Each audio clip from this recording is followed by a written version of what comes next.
Senhoras e senhores, sejam bem-vindos a mais um episódio da H Plus News. Como sempre, professor Pirata.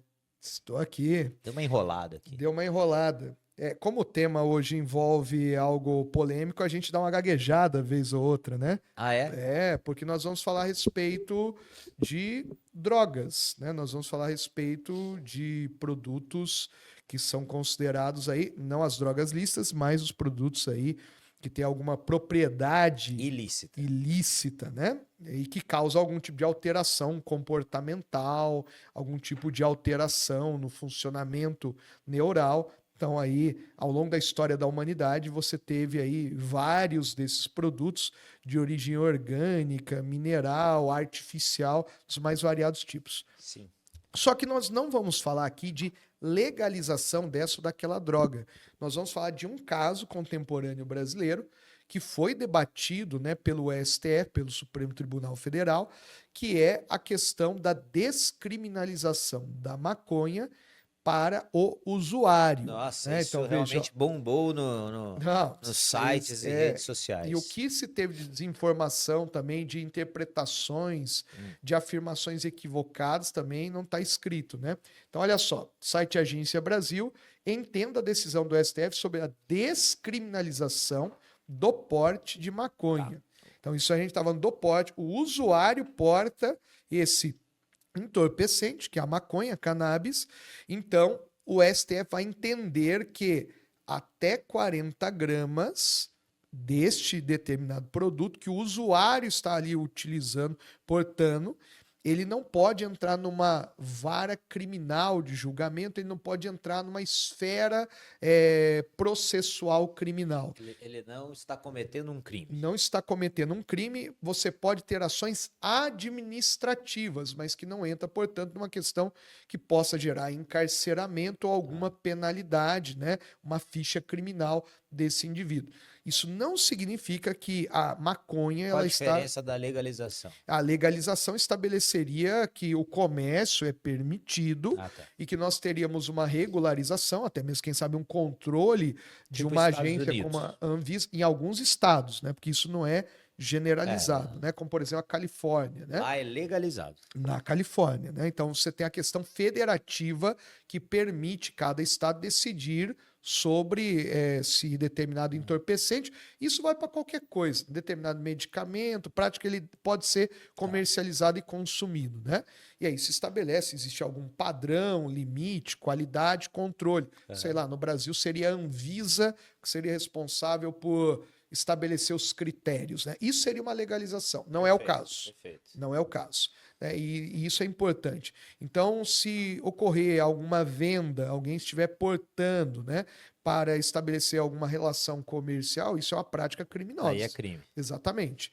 E é claro que se você estiver portando, né, esse material com você, isso não impede eventuais revistas, eventual constrangimento do poder de segurança das polícias, de você poder ali ir para uma delegacia, eventualmente na condição de investigação. Agora, a questão de você ser um usuário, né, até essa quantidade, isso não vai estabelecer que você seja tratado como um criminoso. Isso acaba envolvendo uma série de circunstâncias no Brasil. Por quê? Muitas vezes, por não ter uma limitação do peso, da quantidade, a fronteira entre o que é usuário e traficante, ela ficava à mercê dos representantes dos órgãos legais. Então, as forças policiais, juízes, promotores e afins. Então, isso criava uma margem interpretativa de punição ou ausência de punição muito grande. E muitas pessoas no Brasil acabam indo para o sistema de encarceramento ou são catalogados como criminosos, como traficantes e estariam classificados na condição de usuário. E geralmente o que se vê em termos proporcionais, né, de dados estatísticos desses encarceramentos, dessas penalizações dentro da esfera penal, ocorrem em situações de periferia social, então pessoas de baixa renda, marginalizadas e também ligadas à questão da cor da pele. Afrodescendentes são mais classificados por esses órgãos oficiais do Estado como possíveis traficantes, possíveis criminosos. E muitas vezes você não tem o devido direito de defesa, não tem ali um cuidado no processo jurídico que essas pessoas possam ali ter uma representatividade, o habeas corpus. Existem pessoas que são encarceradas de maneira equivocada, e a gente já tem problema de superlotação nos presídios, entre outros problemas que deriva de você ter violado toda a sua vida de estar numa condição como criminoso, né? E na verdade você não seria. Isso que eu tava pensando, assim, o sistema carcerário, a população carcerária gigantesca, Exatamente. gigantesca. O Brasil está entre os países de maior população carcerária no mundo, E está ali aí? junto com China, E Estados entra um Unidos. usuário de droga e sai um assaltante de banco do novo cangaço. Ele pode Ser buscar vinculado a alguma facções criminosas. imagina, você entra num presídio, né? E ali você tem que ter proteção. Sobreviver. E aí você tem, ó, escolha qual facção você vai, Tá louco. vai se filiar, se vincular, né? Isso vai acarretar numa série de obrigações, trocas de favores, e obviamente é um caminho que vai deixar uma marca para toda uma vida, né? O fato de o STF descriminalizar, isso de alguma forma incentiva o uso?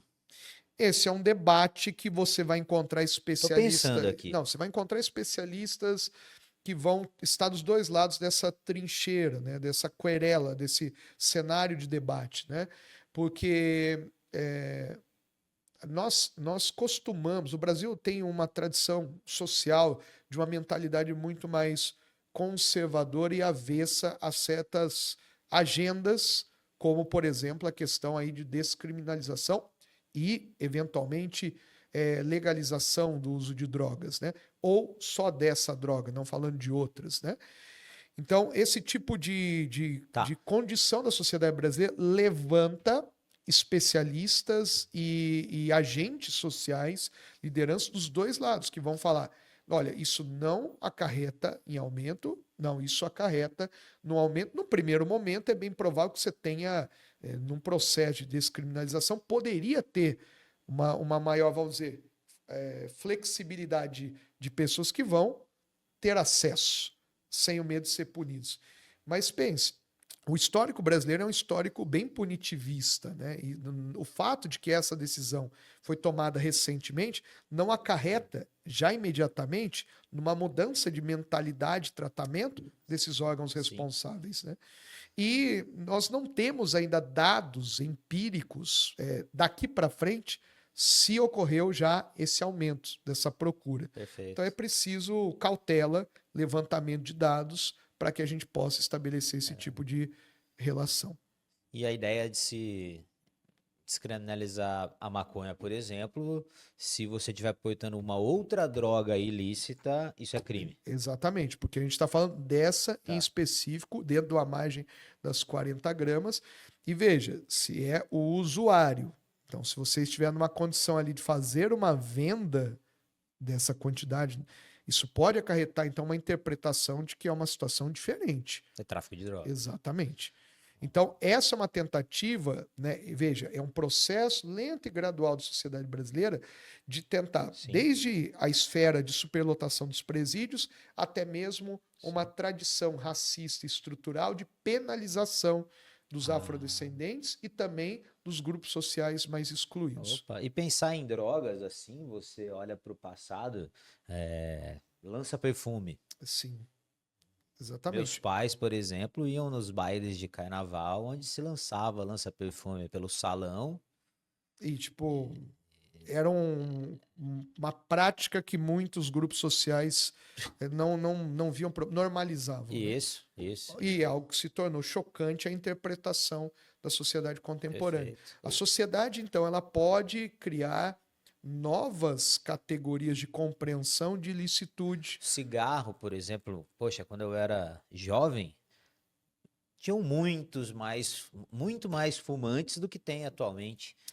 E aí eu acho que assim tem um papel gigante da educação. Eu acho que a educação é o carro-chefe. Esse é um aspecto. A legislação e a aplicação da lei, ela pode ter uma função pedagógica de cidadania, como a questão do cinto, né? O fato de você penalizar e obrigar as pessoas a usarem cinto de segurança criou uma educação até das empresas. Sim. De já colocarem alarme e tudo mais. E uma pessoa que não está sem cinto chama a atenção das demais hoje. Mas não significa, a rigor, que sempre será assim. Já está na Constituição. Capacete. Isso é uma educação. Né? Mas olha, a Constituição diz: todo cidadão tem direito à educação, moradia, trabalho digno, alimentação. E não é o decreto da lei que já cria esta realidade. Então, algumas condições legais educam, outras elas criam essa possibilidade, mas muitas vezes só por elas não é suficiente. É preciso que a sociedade civil mude em conjunto. Sim, muito bom. É um tema que, nossa, isso aí. Tudo bem. STF falou sobre isso e tal. Mas isso aí vai gerar debate por anos e anos e anos. O e Congresso ele já apresenta uma série de propostas de tentar criar leis para penalização de todo e qualquer tipo de drogas que são ilícitas, né? Então, novamente, né, é um jogo de forças entre os poderes da República Brasileira. Perfeito, professor. Mais algo? Por hora é isso. Muito obrigado aí por mais um tema. Até a próxima. Eu que agradeço. Bons estudos para vocês. Valeu, gente. É isso, espero que tenham gostado. Até a próxima. Beijo. Tchau. Tchau.